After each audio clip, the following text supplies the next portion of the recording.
നമ്മൾ ഒരു great saphenous vein എന്ന് പറയും. അതാണ് ഏറ്റവും മെയിൻ ആയിട്ടുള്ള, അതായത് സ്കിന്നിന് താഴെ. അതൊക്കെ സബ്ക്യൂട്ടേനിയസ് സർക്കുലേഷനാണ്. സ്കിന്നിൻ്റെയും അതിന് തൊട്ടടുത്തുള്ള സ്കിന്നിന് തൊട്ടടിയിലുള്ള ഇതിന് മാത്രമാണ് ആ സർക്കുലേഷൻ വരുന്നത്.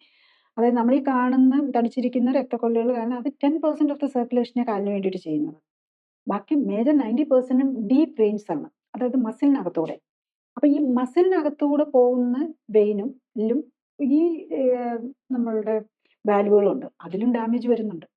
അപ്പൊ നമ്മൾ അതിനെ പുറമേ കാണാൻ പറ്റില്ല. അപ്പൊ അതുകൊണ്ട് തന്നെയാണ് നമ്മൾ ഈ പുറമേ സ്കിന്നിനടിയിൽ ഇരിക്കുന്ന രക്തക്കൊള്ളികളെ എടുത്തു കളഞ്ഞതുകൊണ്ടോ, അല്ലെങ്കിൽ അവിടെ ഗ്ലൂ ഇഞ്ചെക്ട് ചെയ്തതുകൊണ്ടോ, അല്ലെങ്കിൽ ലേസർ ചെയ്ത് അതിനെ അങ്ങ് ഒട്ടിപ്പിച്ച് കളയാണ്. ശരിക്കും പറഞ്ഞു കഴിഞ്ഞാൽ പലപ്പോഴും ഗ്ലൂ അല്ലെങ്കിൽ ഈ ലേസർ, റേഡിയോ ഫ്രീക്വൻസി ട്രീറ്റ്മെന്റ് ഇതൊക്കെ ചെയ്യുമ്പം ഈ രക്തക്കൊള്ളികളെ അങ്ങ് ഒട്ടിച്ച് ഇല്ലെന്നാക്കി ഉള്ള വഴി നമ്മൾ അടച്ചു കളയാണ് ചെയ്യുന്നത്. ശരിക്കും വഴി ബ്ലോക്ക് ആകാൻ കാരണം വേറെയാണ്. അത് നമ്മുടെ വയറിലെ ഫാറ്റും ഒക്കെയാണ്. നമ്മൾ വയറിലെ ഫാറ്റൊക്കെ എടുത്ത് കളഞ്ഞ് അവിടെ വഴി ഒന്ന് ക്ലിയർ ചെയ്ത് കൊടുത്ത് നമ്മുടെ പ്രഷർ പോയിന്റ് കറക്റ്റ് ചെയ്യുന്നതിന് പകരം നമ്മളെന്താ എളുപ്പമാർഗം അവിടെ അങ്ങോട്ട് അടച്ചു കളയാന്നുള്ളതാണ്. അത് അൺസയന്റിഫിക് ആണ്. ശരിക്കും നമ്മൾ അതിന് വലിയ MBBS പഠിക്കേണ്ട കാര്യമൊന്നുമില്ല. ലോജിക്കലി ഒരാൾക്ക് ചിന്തിക്കാം. നമ്മുടെ ഈ രക്തക്കൊള്ളികൾ ഓരോന്നും നമ്മളുടെ യൂട്രസില്, ഗർഭാശയത്തില് നമ്മൾ വളരുന്ന സമയത്ത് ഉണ്ടാകുന്നതാണ്. അപ്പൊ അതിനെ മൊത്തത്തിൽ ഏത് രീതിയിൽ എടുത്തു കളഞ്ഞു കഴിഞ്ഞാലും അതിനെ പിന്നെ ബോഡി തിരിച്ചുണ്ടാക്കുക എന്ന് പറഞ്ഞു കഴിഞ്ഞു കഴിഞ്ഞാൽ ഇറ്റ്സ് വെരി ഡിഫിക്കൽട്ട്. കാരണം ഈ വലിയ രക്തക്കൊള്ളികൾ അടയുന്നതോടുകൂടി ചെറിയ രക്തക്കൊള്ളികൾ ഇല്ലെന്നാകുകയാണ്. കാരണം ചെറിയ രക്തക്കൊള്ളികൾ വലുതിലേക്കല്ലേ വരുന്നത്.